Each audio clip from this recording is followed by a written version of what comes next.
And now something completely different. Tom, the expectation is that it will be completely different. Thank you very much. I'll try to live up to that. There's the microphone. Here we go. I try to live up to that. I'll deliver more or less freely. I am the founder and CEO of the World Peace Festival, the World Peace Partnership, which will be the biggest peace event in history, the first worldwide peace initiative, bringing together the leaders from business, military, politics, the UN, music, art, film, and of course peace. Let me start by an anecdote.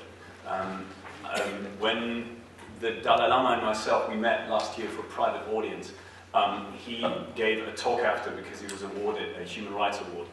And there was a businessman in the audience who asked, you know, what does all this have to do with peace? Or with us as businessmen? And the Dalai Lama looked at him, thought for a moment and said, you know, business people human too. and I think that kind of hits the nail on the head. I personally went to one of the best business schools in the world, Wharton School of Business, but I'm also an artist. Are there the students from Wharton here? Unfortunately not. Come on, make some noise. What's going on? Yes. So I'm very familiar with the ethics behind the global financial crisis, and there are fundamental problems which we obviously have to address. And they're based on the belief that life is more or less based on cutthroat competition rather than cooperation. As an artist also, when you're making music and you're playing with a band or you're performing, there is no way you can do this in a competitive state. Because you each form, it's like an invisible harmony, and there's a magic between all the members playing. And it's as if there is a magic thread uniting everyone in the group when you're playing, and everyone knows about each other's movements before they're even made. There's a beauty and a magic to it. I think business can learn a lot from that. At the same time, also in my spare time, and I talked at length to the gentleman from Nestle about this yesterday, because we're both passionate surfers, and which you probably see with my shell jewelry I'm wearing all the time. So, as a surfer, you're naturally very much in harmony with the ocean and the planet. When you're doing that, in a way, the ocean is your office, so you can't really separate yourself from the life out there. And you come back to life and to business with a new sense of harmony, of cooperation, and of being one with everything. And I think that's the limiting belief, that's a new belief we need to adopt, and we need to break through the limiting beliefs that have caused not only the global financial crisis, but also a lot of the focus on short-term profits, which have wrecked, to a large extent, our economies. Let me touch briefly on the global challenges. The major challenges facing humanity today are global. Climate change, lack of fresh water, overpopulation, conflict over scarce resources, growing socioeconomic inequality, and the marginalization of millions of people. Let me also give you some facts, actually, about peace, because peace is more or less my business. And I like to call it my business, because that's fresh and it's a new approach to peace. The opportunity costs of the conflict in the Middle East now amount to $12 trillion. That's $12 trillion. I can't even grasp that number. The Institute for Economics and Peace, one of our partners, has something called the Global Peace Index, which ranks countries according to their peacefulness.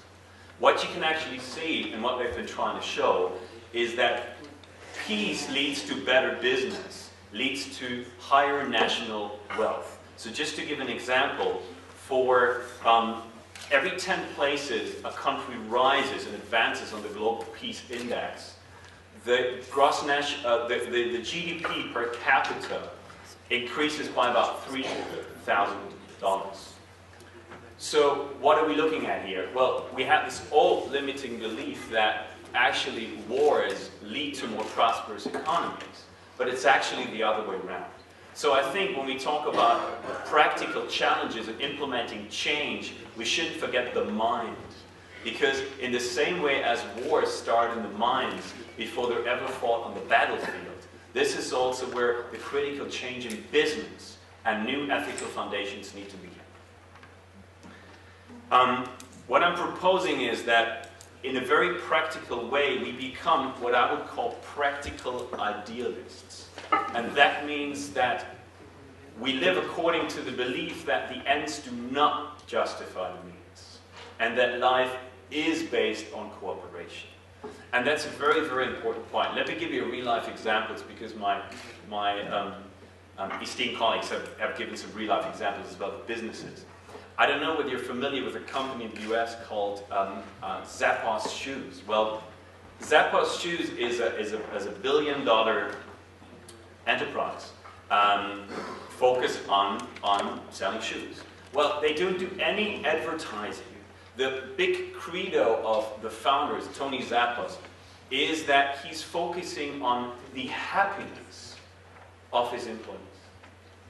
That's his principal focus. It's just to make his employees as happy as possible.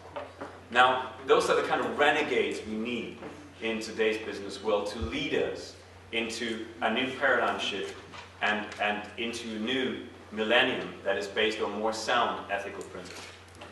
I know time's running up. Yes.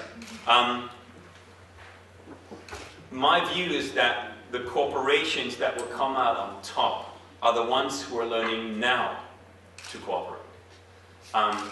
And same as I started with an anecdote from the Dalai Lama, let me finish with another person I hold in very high regard.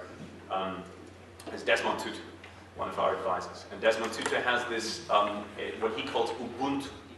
And Ubuntu in Africa means I am because you are. And I think together we can achieve that. Thank you very much. Thank you very much. Bob. Bob never before performed unless there are 10,000 people in front of him. Thank you very much.